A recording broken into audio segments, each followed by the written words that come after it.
오늘 하나님께서 우리에게 허락하신 말씀은 누가복음 1장 46절에서 56절까지 보겠습니다.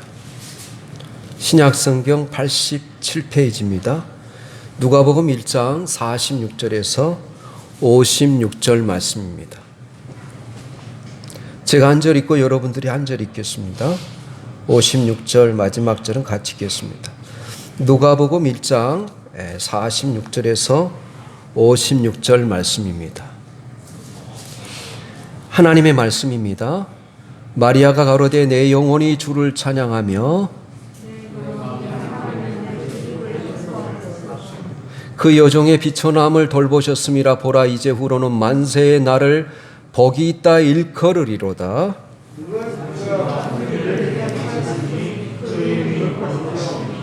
긍휼하심이 두려워하는 자에게 대대로 이르는도다.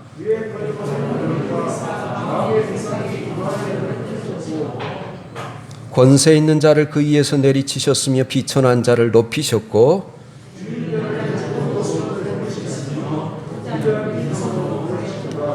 그 종 이스라엘을 도우사 긍휼히 여기시고 기억하시되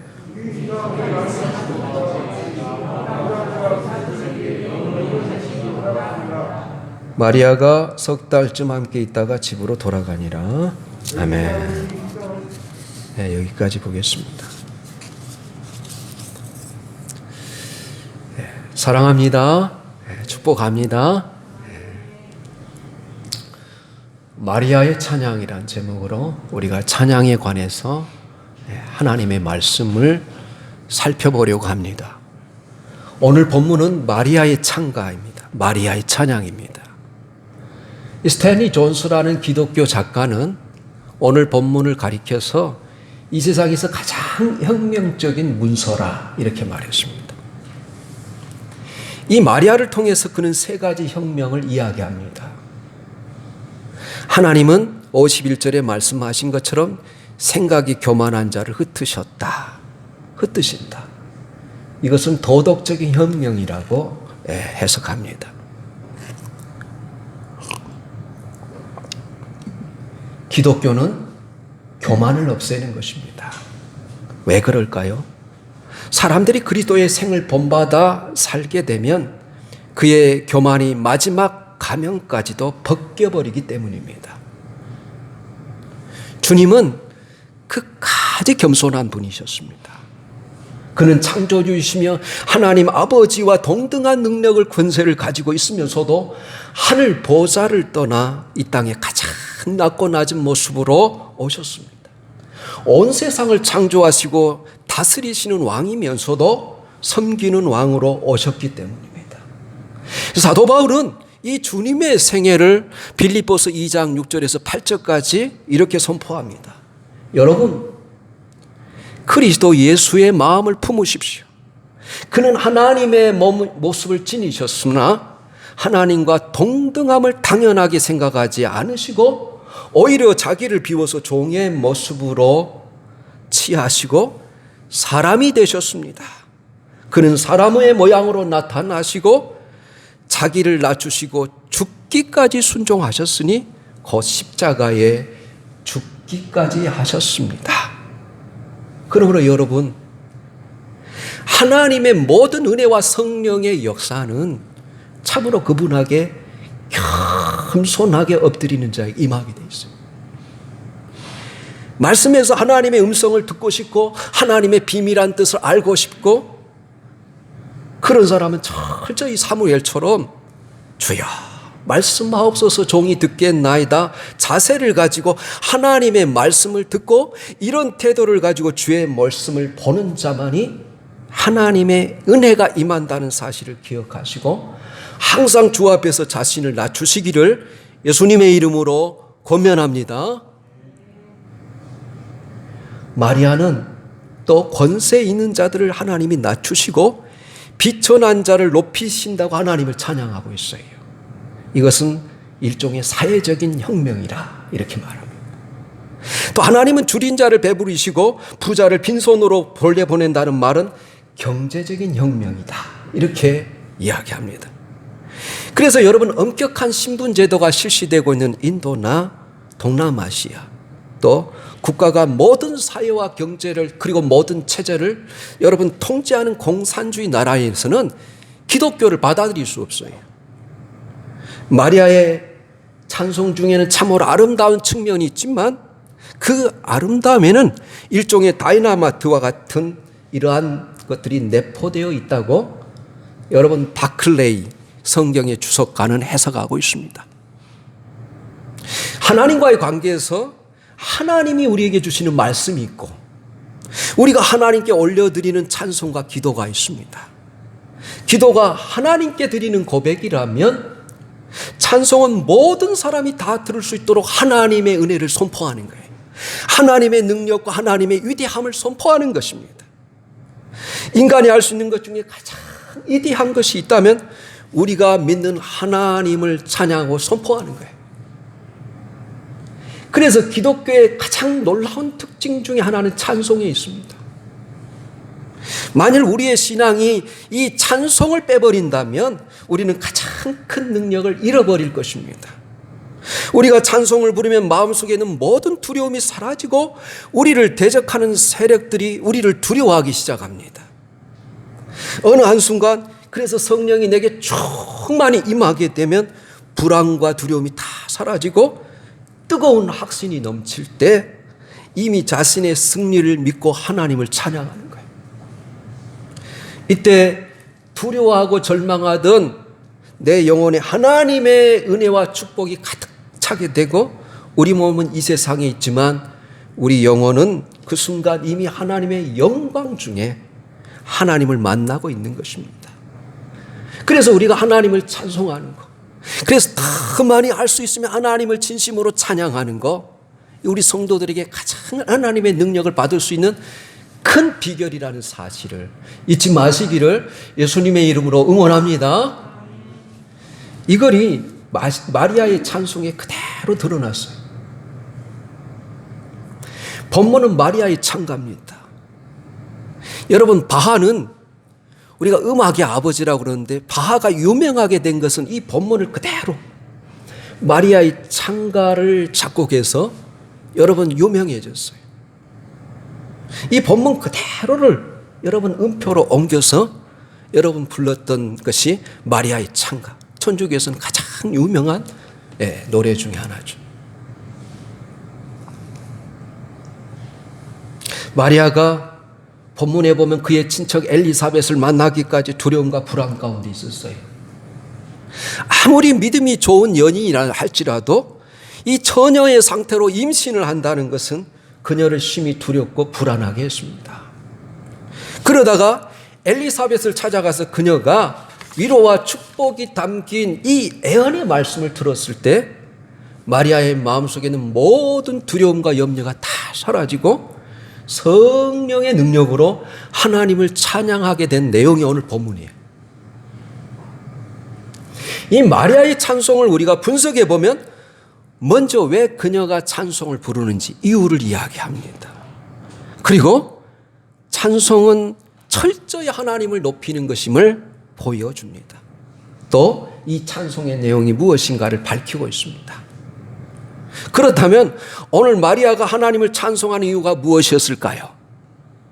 그녀에게 하나님의 특별한 은혜가 임하였기 때문입니다. 하나님이 마리아의 비천함을 돌보셨기 때문이다.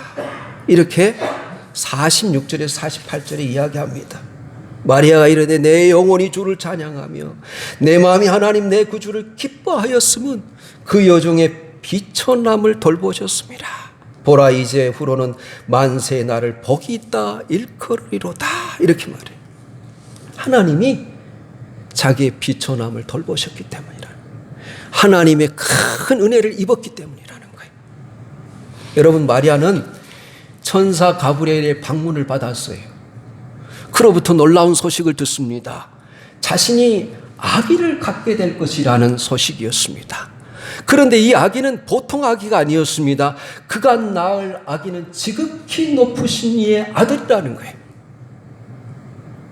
그 조상 다윗의 왕위를 이을 자라는 거예요. 이스라엘 백성들이 그토록 기다렸던 메시아라는 것입니다. 물론 처녀인 마리아는 처음에는 이해할 수 없고 무척 당황했을 것입니다. 두려웠을 것입니다. 하지만 이 모든 일이 하나님의 이 은혜로 이루어지는 것을 듣고 30절에 보면 천사가 이르되 마리아야 무서워하지 말라. 내가 하나님께 은혜를 입었느니라. 그리고 이미 놀랄만한 비슷한 일이 그의 친족 엘리사벳에게도 일어났다는 이야기를 듣습니다. 마리아는 의심하지 않고 순종합니다. 주여 여종이오니 말씀대로 내게 이루어지이다.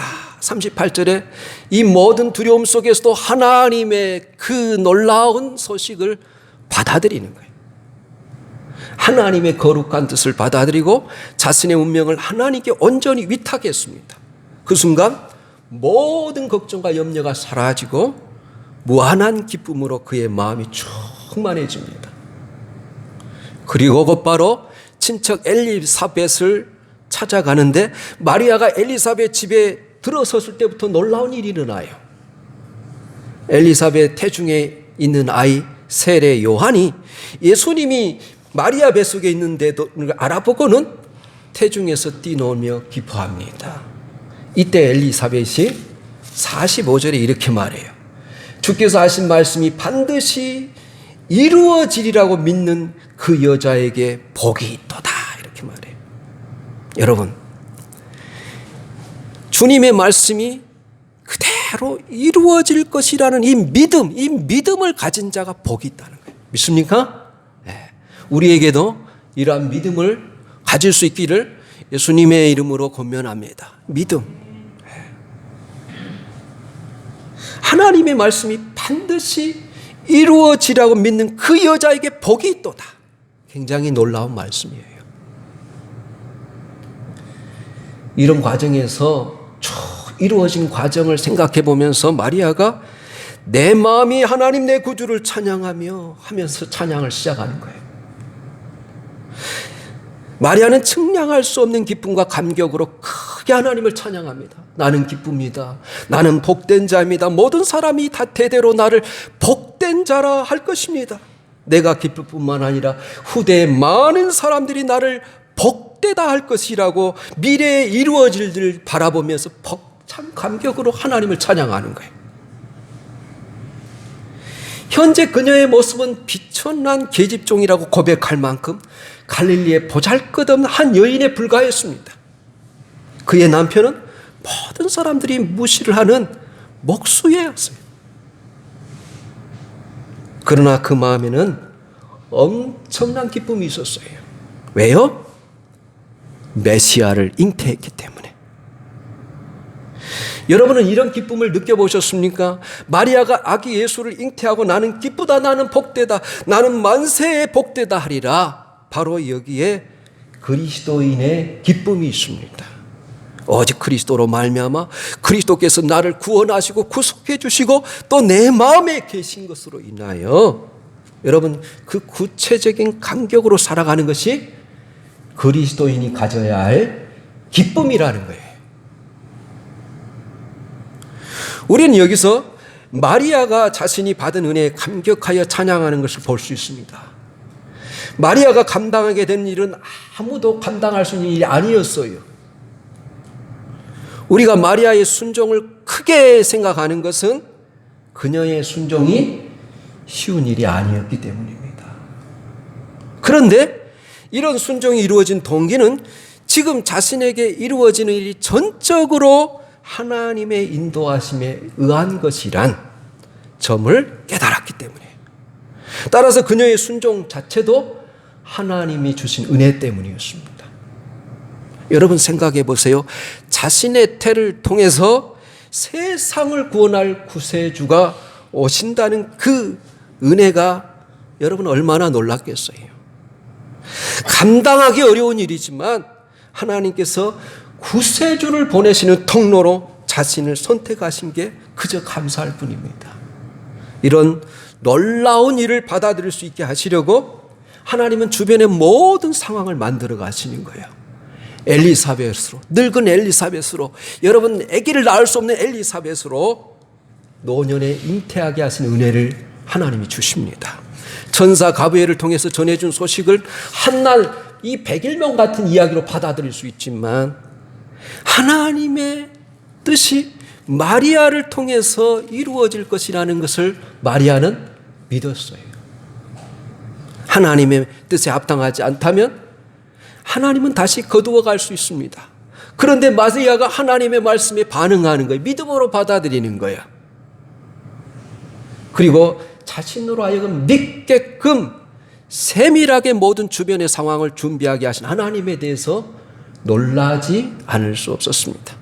이렇게 하나님께서는 마리아로 하여금 이루어질 일을 위하여 세밀하게 예비하신 것을 보게 됩니다. 그리고 예비된 은혜를 경험하고 있었던 것입니다. 그러나 그런 은혜에 대해서 여러분 찬양이 폭발하지 않을 수밖에 없었어요. 마찬가지입니다. 우리도 하나님의 은혜를 받고 하나님의 은혜를 깨달으면 감격하여 감사하며 찬양할 수밖에 없어요. 찬양은 성도들이 낼 수 있는 가장 아름다운 소리입니다. 우리가 하나님께 받은 은혜로 여러분 생각한다면 찬양이 저절로 나오지 않을 수가 없어요. 모든 게 다 하나님의 은혜지만 다른 무엇보다도 예수 그리스도의 십자가의 은혜를 생각하기만 해도 그렇습니다. 우리 중 그 누가 나는 하나님의 구속의 은혜를 받을 자격이 있어서 구원을 받았다고 할 수 있겠습니까? 우리 자신을 돌아보면 우리 자신의 매일의 삶을 성찰해보면 부끄러운 것밖에 없어요. 죄인이라는 사실 외에는 아무것도 남지 않기 때문입니다. 그런데도 하나님께서 우리의 그 모든 죄를, 그 붉은 죄를 눈과 같이 희게 하셨습니다. 예수님의 십자가의 보혈로 깨끗이 우리의 과거와 현재와 미래의 죄까지도 다 대속하셨어요. 이거 하나만으로도 우리는 하나님의 무한히 크신 은혜를 받았음을 알 수 있습니다. 그러니 성도의 입에서는 찬양밖에 나올 수밖에 없습니다.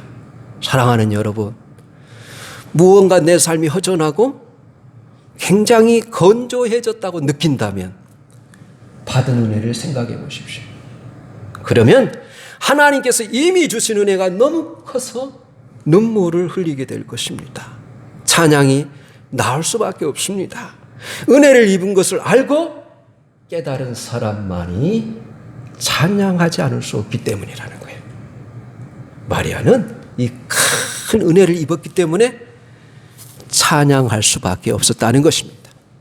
둘째로 찬양의 목적은 오직 하나님을 높이는 것이 되어야 된다는 거예요. 여러분, 찬양의 목적은 하나님께 감사와 영광을 돌리는 데 있어요. 하나님이 당신을 받아야 될 이 영광을 인생이 가로채기를 원하지 않습니다. 인간은 찬양을 받을 존재가 아닙니다. 오직 하나님만이 찬양받으실 존재예요. 마리아가 찬양한 내용을 보면 그녀 자신에 대한 찬양은 하나도 없어요. 오히려 찬양 속에 자신에 대해서는 그의 요정의 비천함을 돌보셨습니다. 이렇게 말해요. 이미 가브리엘과의 대화에서도 주의 요정이 오니 말씀대로 내게 이루어지이다 고백하였던 것처럼 자신을 철저히 종으로 비천한 요정으로 생각합니다. 일관되게 하나님 앞에서 자신을 종이라고 여기는 거예요. 그 외에는 모두 하나님을 높이는 이야기를 할 뿐이지 자신에 대해서 찬양하거나 높이는 이야기는 전혀 나오지 않습니다. 단지 자신처럼 연약하고 비천한 여인임에도 불구하고 예수님을 잉태하게 하신 하나님을 찬양하고 있어요. 자신을 드러내는 표현이 아니라 오히려 하나님의 은혜를 높여서 표현하고 있을 뿐입니다.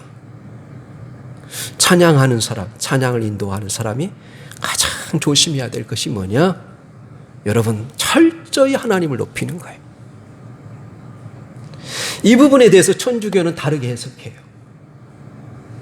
여러분, 48절에 보라 이제후로는 만세의 날을 복이 있다 일거리로다는 이 부분을 들어 마리아는 특별한 존재라는 거예요. 경배를 받을 대상이라는 거예요. 만대의 복이 있다 할 것이라 이 말을 마리아가 경배를 받을 대상이라 이렇게 여기는 거예요. 과연 마리아가 자신을 다른 존재라고 여기며 찬양했을까요? 마리아가 자신이 경배받을 대상이라고 생각하고 찬양을 올려드렸을까요? 그래서 천주교에서 주장하는 그런 내용이 타당하고 합당한 것일까요? 아닙니다. 천주교에서 마리아의 숭배는 1854년 교황 피우스 9세가 마리아의 무죄 잉태설을 반포한 이래로 마리아를 신격화하기 시작합니다. 그리고 마리아는 여러분 승천하였다. 그래서 마리아 승천설까지 확대하는 거예요. 그래서 마리아를 섬김의 대상으로 하나님의 같은 그런 대상으로 여기기 시작합니다.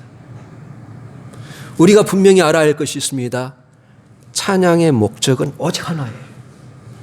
하나님을 높이는 거예요. 인간을 높이는 것은 찬양이 아닙니다.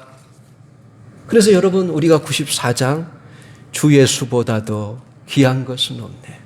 이 세상 부귀와 바꿀 수 없네. 영죽을 내 대신 돌아가신 그 놀라운 사랑 잊지 못해 세상 즐거움 다 버리고 세상 자랑 다 버렸네. 주 예수보다도 귀한 것은 없네. 예수밖에는 없네. 그러잖아요. 이 찬송의 작사는 밀러라는 사람이 했어요. 작곡가는 빌리그레 목사와 함께 전 세계를 다니면서 전도 집회를 할 때 이 복음성가를 불렀던 조지 베브라 쉐아입니다. 네덜란드 암스테르담에서 전 세계 지도자들이 많이 모였을 때 조지 베브라 쉐아가 특별한 찬양을 합니다. 그의 나이 74세였어요.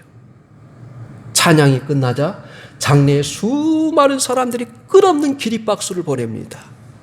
그 박수가 끝난 후 그가 남긴 한마디가 그곳에 있는 모든 사람들을 오랫동안 숙연하게 만들었습니다. 이렇게 말합니다. 감사합니다. 그러나 나는 여러분이 주신 박수갈채와 예수 그리스도를 바꿀 수 없습니다. 이렇게 고백해요. 그렇습니다. 우리가 찬양하는 목적이 오직 하나님을 높이는 데 있어야 돼요. 찬양을 통해서 하나님의 은혜를 드러내야 됩니다. 찬양을 통해서 하나님의 살아계심을 표현해야 됩니다. 이 찬양을 통해서 하나님께 우리의 간구를 올려야 됩니다. 그리고 찬양을 통해서 하나님께 감사와 영광을 올려드릴 수 있기를 예수님의 이름으로 축복합니다. 여러분 빌립보서 3장 3절에 새 번역은 이렇게 번역해 놨어요. 하나님의 영으로 예배하며 그리스도 예수를 자랑하며 육신을 의지하지 않는 자야말로 참 할례당이다. 이렇게 말해요. 참 그리스도인, 참 성도는 오직 하나님의 영으로 예배하는 자예요. 그리고 예수 그리스도 말을 자랑하며 나타내는 자예요. 그리고 자기 육체를 의지하지 않고 철저히 모든 순간 하나님을 의지하는 자가 참 그리스도인이다. 이런 말입니다. 셋째, 이 찬양이 주는 유익은 하나님의 역사를 깨닫게 하는 데 있습니다. 마리아의 찬양은 이미 말씀드렸듯이 그 시작은 자신의 여종됨에서부터 시작합니다. 자신과 같이 보잘것없는 영혼에게도 은총을 주신 하나님을 높이는 것으로 시작합니다. 그러면서 자연스럽게 능력이 크신 하나님께 자신의 큰 일을 행하시는 부분으로 넘어갑니다. 49절에 능하신 이가 큰 일을 행하셨으니 그 이름이 거룩하시며 50절에 긍휼하심이 두려워하는 자에게 대대로 이르는도다. 51절에 그의 발로 힘을 보이사 마음의 생각이 교만한 자를 흩으시고 권세 있는 자를 그 위에서 내리치셨으며 비천한 자를 높이시고 줄인 자를 좋은 것으로 배불리셨으며 부자는 빈손으로 보내셨도다. 그러면서 마지막 54절 55절에 바로 이스라엘 백성들, 이 조상들과 맺은 약속대로 언약 백성을 도우신 하나님의 그 신실하심이 장래에도 그들의 후손들에게 동일하게 은혜가 함께 하시리라는 강한 확신으로 끝맺는 거예요. 여러분, 결국 자신의 구원, 자신의 은혜를 받으면서 시작하여 그런 은혜를 주신 전능하신 하나님을 찬양하는 거예요. 그리고 그 하나님께서 믿음의 자녀들을 선택하셨고 구원하셨다는 내용을 찬양합니다. 그 구속의 역사에 대해서 찬양을 하고 있는 것입니다. 이것은 마리아 자신에게 받은 은혜에서만 머무는 것이 아니라 역사 속에서 일하신 하나님을 이야기하는 것입니다. 그러니까 시작은 자신이 받은 은혜일지 몰라도 찬양의 내용은 이 하나님의 전능하신 구속의 역사에 초점을 맞추고 있다는 거예요. 내가 하나님의 이 구원의 놀라운 계획과 섭리 속에 사용되고 있으며 그 하나님의 전능하심을 찬양하고 있다는 거예요. 그래서 여러분, 말 그대로 솔리 데오 글로리아, 오직 하나님께 영광을 돌리면서 찬양을 끝마치고 있어요. 찬양하는 자들에게 나타내야 될 특징이 이것입니다. 찬양을 하면서 결국 깨닫게 되는 것은 하나님의 전능하심과 그의 역사예요. 찬양할수록 이런 사실을 더욱 풍성히 깨닫게 돼 더 크고 깊은 은혜에 들어가게 되는 것입니다. 예수님을 참으로 사랑하는 여러분, 지금보다 찬양을 더 많이 하십시오. 찬양에 여러분의 마음을 담아 기도하십시오. 찬양을 하면 염려와 두려움이 사라집니다. 찬양을 하면 치유의 역사가 일어납니다. 이 한 주간도 마리아와 같이 주님이 이 땅에 오심을 환영하며 찬송하심으로 구원의 은혜를 깨닫고 하나님 앞에서 더욱 온전히 서갈 수 있기를 예수님의 이름으로 간절히 축원합니다. 아멘. 사랑하는 주님, 오늘도 하나님을 사랑하여서 주의 교회를 사랑하여서 주의 몸된 교회에 나와 예배하는 우리 사랑하는 모든 성도들 주께서 기억하여 주시고 대림절 마지막 주간에 주님의 오심을 간절히 사모하며 기다릴 때 주님, 세상의 것에 빠지지 아니하고 주님의 은혜를 찬양하게 하여 주옵소서. 찬양하며 주님의 은혜를 깨닫게 하여 주옵소서.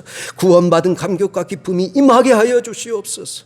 그리고 우리가 오직 주님을 찬양하는 목적이 하나님을 높이며 하나님의 은혜를 드러내며 하나님의 영광을 나타내는 것임을 잊지 않게 하여 주시고, 나 한 사람이 하나님의 이 구속의 놀라운 역사의 드라마 속에 쓰임받고 있다는 사실을 잊지 아니하고 이 한 주간을 주의 큰 은혜와 은총 속에 살아갈 수 있도록 하나님 우리 모든 성도들을 지켜주시고 함께하여 주시고 임마누엘 하여 주옵소서. 예수님의 이름으로 기도하옵나이다. 아멘.